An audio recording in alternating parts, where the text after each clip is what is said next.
आज इस वीडियो में दोस्तों हम हिस्ट्री को स्टार्ट करने जा रहे हैं, जिसमें हमने सबसे पहले लिया है मध्यकालीन भारत। फ्रेंड्स, मैं आपको पहले बता देता हूं वीडियो स्टार्ट करने से पहले कि हम हिस्ट्री को किस तरीके से पढ़ेंगे, तो आपको भी आइडिया हो जाएगा कि हम किस सीक्वेंस में हम लेक्चर लेंगे और किस सीक्वेंस में हम पढ़ेंगे। तो चलिए फ्रेंड्स, पहले मैं आपको बता देता हूँ कि हिस्ट्री को अपन किस शेड्यूल के साथ पढ़ेंगे। हिस्ट्री जो है वो 3 पार्ट में डिवाइड है: प्राचीन भारत, मध्यकालीन भारत और आधुनिक भारत, मॉडर्न हिस्ट्री। हम आज जो लेक्चर ले रहे हैं वो मध्यकालीन भारत से ले रहे हैं, मतलब हमने सबसे पहले मध्यकालीन भारत को स्टार्ट करने जा रहे हैं। इस मध्यकालीन भारत के अंदर क्या क्या आता है दोस्तों, मैं आपको बता देता हूं। दिल्ली सल्तनत, मुगल काल और यूरोपियन कंपनियां। तो ये 3 जो पार्ट है, ये तीनों पार्ट मध्यकालीन भारत में हम अच्छे से स्टडी करेंगे, जिनसे क्वेश्चंस बनने के चांसेस होते हैं। मध्यकालीन भारत को हम अच्छे से पूरा कंप्लीट स्टडी कर लेंगे। उसके बाद हम आधुनिक भारत को पढ़ेंगे और फिर हम प्राचीन भारत को पढ़ेंगे। तो सबसे पहले आज का जो वीडियो है वो मध्यकालीन भारत से दिल्ली सल्तनत के ऊपर है। तो हम दिल्ली डायनेस्टी को अच्छे से पढ़ेंगे आज इस वीडियो में, और पढ़ने के बाद उसको हम एक टेस्ट भी लगाएंगे साथ ही साथ, जिससे कि पता चलेगा कि हम कहां तक पहुंच पाए हैं। तो फ्रेंड्स, आप इस वीडियो को पूरा देखिएगा, जिससे कि दिल्ली सल्तनत से अगर आपका क्वेश्चन बनता है एग्जाम में तो आप उसको आसानी से क्रैक कर पाओ। दोस्तों, हम दिल्ली सल्तनत तक कैसे पहुंच गए उससे पहले की कुछ घटनाएं थी, मैं आपको पहले वो घटना बता देता हूं, फिर हम दिल्ली सल्तनत को स्टार्ट करेंगे। तो उससे पहले सबसे पहले क्या हुआ था कि मध्यकालीन का दौर चल रहा था, तब अरब के कुछ लोगों ने भारत देश पर आक्रमण करा था। उसमें सबसे पहले जो था, मोहम्मद बिन कासिम ने भारत को लूटने का प्रयास करा। फिर मोहम्मद गजनवी ने 17 बार भारत पर आक्रमण करा था। उसके बाद मोहम्मद गौरी आया। इस मोहम्मद गौरी ने लगभग उत्तर भारत पर अपना साम्राज्य स्थापित कर लिया था। इसी मोहम्मद गौरी का जो था अपना गुलाम था कुतुबुद्दीन ऐबक, इसको इसने अपना पूरा साम्राज्य सौंप दिया था, और इस कुतुबुद्दीन ऐबक ने दिल्ली सल्तनत की स्थापना करी थी। तो फ्रेंड्स, ध्यान रखिएगा आप, हम यहाँ तक कैसे पहुंचे ये उसके पहले की छोटी स्टोरी थी। अब मैं आपको पूरा ग्राफिकली और अच्छे से समझाता हूँ, डायग्रामेटिकली, कि किस तरीके से दिल्ली सल्तनत को हम पढ़ेंगे। चलिए, दिल्ली सल्तनत में हम गुलाम वंश, खिलजी वंश, तुगलक वंश, सैयद वंश और लोधी वंश को हम अच्छे से डिस्कस करेंगे। सबसे पहला हमारा है गुलाम वंश। गुलाम वंश के अंदर काफी राजाओं ने राज करा था। हम मुख्य मुख्य जिनसे क्वेश्चंस बनते हैं उनकी शासनकाल की बात करेंगे। तो सबसे पहले ध्यान रखिएगा, गुलाम वंश के संस्थापक कौन थे? कुतुबुद्दीन ऐबक थे। कुतुबुद्दीन ऐबक ने अपनी राजधानी लाहौर को बनाया हुआ था, और इन्हें दानवीरता के कारण लाख बख्श कहा जाता था। कुतुब मीनार की नींव कुतुबुद्दीन ऐबक ने रखी थी। कुतुबुद्दीन ऐबक ने ही 2.5 दिन के झोपड़े का निर्माण कार्य कराया था। कुतुबुद्दीन ऐबक ने मध्यकाल में सबसे पहले राजस्व प्रथा को चालू करा था। तो ध्यान रखिएगा दोस्तों। इसके बाद इल्तुतमिश आए थे। इल्तुतमिश ने तुर्क के चलगाही और इक्ता प्रणाली चालू करी थी। इक्ता प्रणाली जो है भूमि दान से रिलेटेड है। कुतुब मीनार का निर्माण कार्य पूरा किसने कराया था? इल्तुतमिश ने कराया था। तो ये जनरली क्वेश्चन बनता है, तो आप कंफ्यूज मत होइएगा। इल्तुतमिश के बाद में इन्हीं की बेटी रजिया सुल्तान को शासन दिया गया। रजिया सुल्तान पहली मुस्लिम शासिका थी। तो आप ये क्वेश्चन पूछा था एग्जाम में, तो ध्यान रखिए। रजिया सुल्तान ने अपने शासनकाल में केरा प्रणाली को अपनाया था, मीन्स पर्दा न करना। ये खुले मुंह घूमती थी अपने प्रजा में, तो इस वजह से केरा प्रणाली को इसने अपनाया था। इसका व्यापक पैमाने पर लोगों ने विरोध करा था। रजिया सुल्तान के बाद आया था बलबन। बलबन ने तुर्क ए चलगाही इक्ता प्रणाली दोनों को खत्म कर दिया था, जो कि इल्तुतमिश ने चलाई थी। उसके बाद बलबन एक महाप्रतापी शासक के नाम से जाना जाता था, जिसने हिंदुओं को उच्च पदों पर आसीन करा था। बलबन के ही दरबार में फारसी कवि अमीर खुसरो व अमीर हसन रहा करते थे। अमीर खुसरो जो थे, उनका नाम मोहम्मद हसन था, और तूतिए हिंद के नाम से वो जाने जाते थे। ठीक है फ्रेंड्स, तो ध्यान रखिएगा। बलबन के बाद अंतिम शासक कौन रहे गुलाम वंश के? शंभुद्दीन कैमर्स रहे। तो ये हमारे गुलाम वंश था, जो कि इंपॉर्टेंट था। आपने डायग्रामेटिकली इसको पूरा समझ लिया है, आपको लगता नहीं है मुझे कि कोई कंफ्यूजन होगा। अब हम बढ़ते हैं खिलजी वंश की ओर। खिलजी वंश की स्थापना किसने करी थी दोस्तों? जलालुद्दीन फिरोज खिलजी ने खिलजी वंश की स्थापना करी थी। फिरोज खिलजी ने ही अपने दामाद को सेनापति बनाया हुआ था, जिन्होंने जलालुद्दीन फिरोज खिलजी को मारकर खिलजी वंश का अगला शासक कौन बना था? अलाउद्दीन खिलजी बन गया था। अलाउद्दीन खिलजी मुख्य नियंत्रण प्रणाली चालू करी थी इन्होंने, और सबसे ज्यादा टैक्स वसूला था पूरी दिल्ली डायनेस्टी में। किसने? अलाउद्दीन खिलजी ने। अलाउद्दीन खिलजी ने कुछ चीजों का निर्माण करा था, जैसे अलाई का दरवाजा, सीरी का किला, जमेत खान मस्जिद और हजार खंबा महल का निर्माण किसने कराया था? अलाउद्दीन खिलजी ने ही कराया था। अलाउद्दीन खिलजी के बाद दोस्तों हम बात करते हैं मुबारक खिलजी की। तो मुबारक खिलजी जो थे उन्हें खलीफा के नाम से भी जाना जाता था, और इसके बाद खिलजी वंश का अंतिम शासक कौन हुआ था? खुसरो खां हुआ था। तो दोस्तों ये खिलजी वंश के बारे में इंपॉर्टेंट पॉइंट्स थे, तो आप ध्यान रखिएगा। इसके खिलजी वंश में मैं आपको एक और चीज बता देता हूँ कि भारत देश में गुप्तचर प्रणाली जो थी वो अलाउद्दीन खिलजी के शासनकाल में चालू हुई थी। बाजार में घूमने वाले गुप्तचरों को क्या कहा जाता था? बरीद कहा जाता था। तो फ्रेंड्स अब हम आगे बढ़ते हैं और बात करते हैं तुगलक वंश की। तुगलक वंश 1320 से लेकर 1414 तक तुगलक वंश था। तुगलक वंश की स्थापना किसने करी थी? गयासुद्दीन तुगलक ने करी थी। सेनापति का नाम इनका क्या था? जूना खां था। ये जूना खां जो था मोहम्मद बिन तुगलक के नाम से आगे जाना गया। गयासुद्दीन तुगलक के शासनकाल में 29 बार मंगलों ने आक्रमण करा और 29 बार वो विफल रहे। गयासुद्दीन तुगलक की मृत्यु कैसे हो गई थी?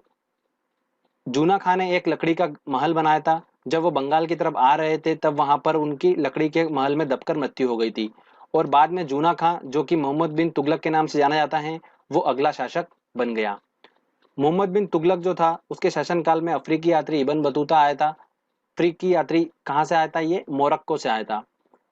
इस इबन बतूता ने रेला नाम की एक पुस्तक लिखी थी जिसके अंदर मोहम्मद बिन तुगलक के शासनकाल का वर्णन किया गया था।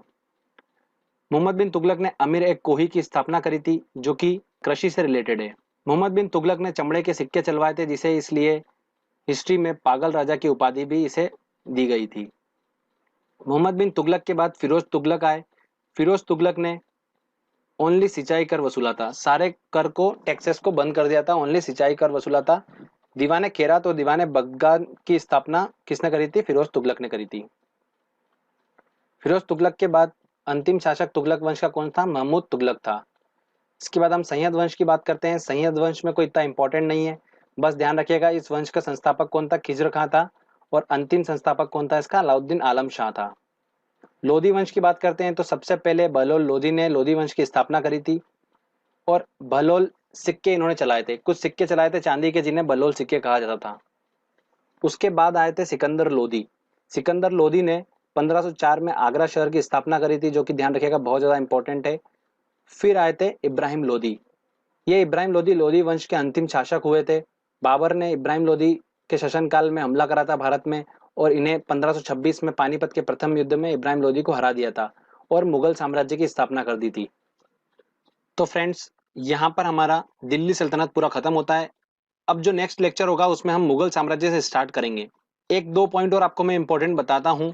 मोहम्मद गोरी जब भारत देश में जीता था तो उसने कुछ इंपॉर्टेंट युद्ध लड़े थे। तो उसमें इंपॉर्टेंट था तराइन का प्रथम युद्ध। तराइन का प्रथम युद्ध जो था वो पृथ्वीराज चौहान के साथ लड़ा था उसने, और उसमें हार गया था। तराइन का द्वितीय युद्ध फिर लड़ा उसने मोहम्मद गोरी ने, और किसके साथ लड़ा था? पृथ्वीराज चौहान के साथ ही लड़ा था, और इस बार वो मोहम्मद गोरी जीत गया था। तो ये इंपॉर्टेंट ध्यान रखिएगा। मोहम्मद गोरी के बारे में एक और इंपॉर्टेंट बात बताता हूं मैं। मोहम्मद गोरी ने अपने शासनकाल में कुछ इस तरीके के सिक्के चलाए थे कि उनपे लक्ष्मी का फोटो अंकित था। तो ध्यान रखिएगा दोस्तों। अब हमने दिल्ली सल्तनत को अच्छे से पढ़ लिया। अब हम टेस्ट लगाते हैं और देखते हैं कि हमको कितना अच्छे से याद हुआ है और हम किस तरीके से क्वेश्चन को सोल्व कर पा रहे हैं। तो चलिए फ्रेंड्स टेस्ट की ओर चलते हैं। दोस्तों हमारा पहला क्वेश्चन है, रजिया सुल्तान किसकी बेटी थी? तो हमें पता है कि इल्तुतमिश के बाद रजिया सुल्तान बनी थी और इल्तुतमिश की वो बेटी थी। तो ध्यान रखिएगा पहली मुस्लिम शासिका भी कौन थी? रजिया सुल्तान थी। तो इसका आंसर होगा ए। तराइन की पहली लड़ाई किसके बीच हुई थी?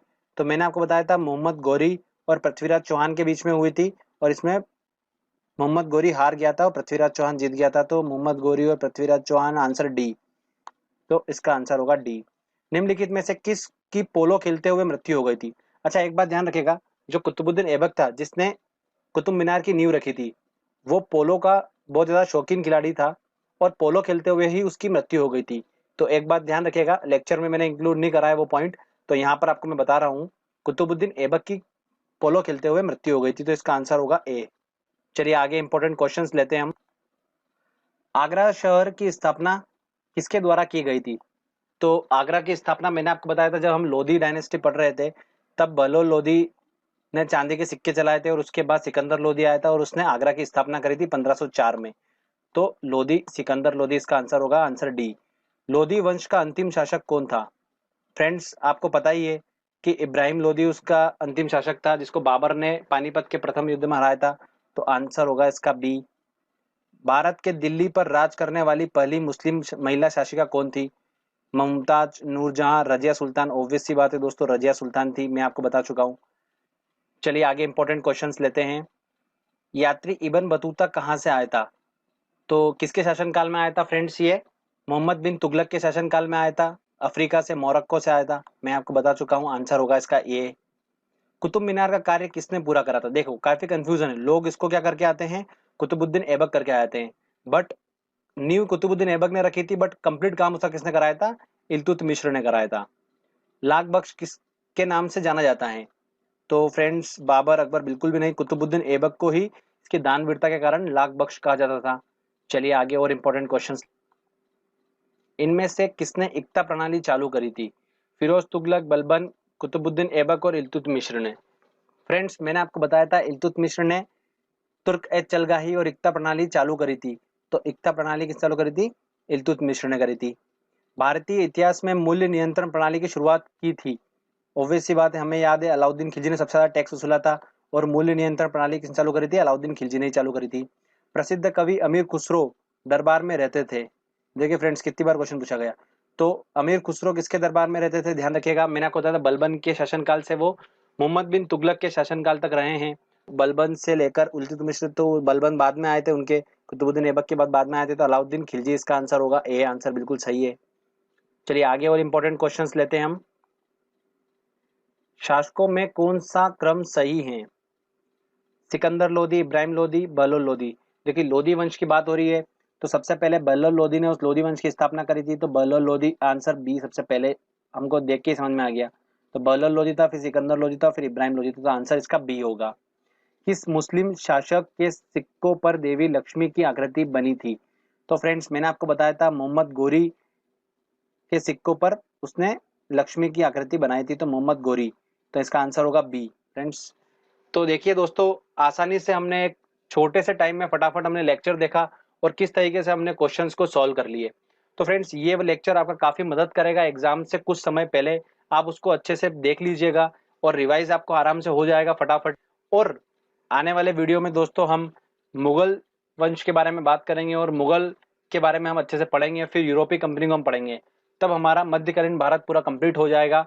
फिर मध्यकालीन भारत से अगर क्वेश्चंस बनता है तो हम उसको आसानी से सॉल्व कर लेंगे एग्जाम में।